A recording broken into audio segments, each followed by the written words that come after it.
Question 4 deals with everyone's favourite topic, probability. Let C and D be independent events. I would definitely underline that at this stage. There is a formula in the formula book that tells me exactly why that is going to be useful. With PC is 2k squared and PD is 3k squared, and k lies between 0 and 1/2. Write down the expression for the probability of C intersection D in terms of k. Well, because they're independent events, for independent events, you know that the probability of their intersection is just the product of each of their individual probabilities. The probability of C multiplied by the probability of D, which could be 2k squared times 3k squared. 2 times 3 is 6k squared times k squared is k to the 4.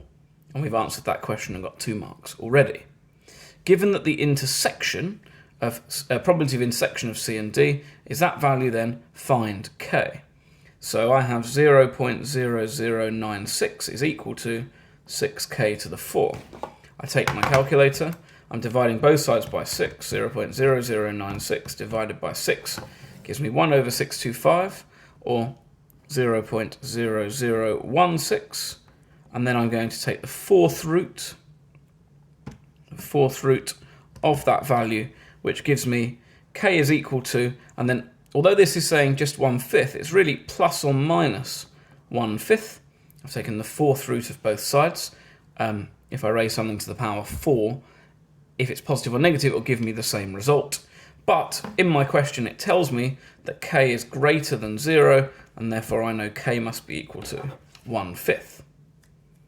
Part C asks me to find the probability of not D given that C has occurred. So that is the complement of D if we know that C is true. Now again, we're going to use a formula given in your formula book for conditional probability, which states that the probability of A given B is equal to the probability of A intersection B, both of them occurring, divided by the probability of B, the probability of the stuff you know happening. So in this case, what I need then, the probability of not D given C, is the probability of not D intersection C over the probability of C.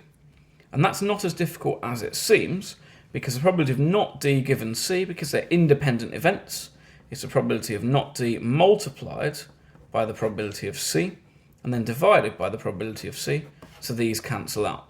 So all I actually need is the probability of not D.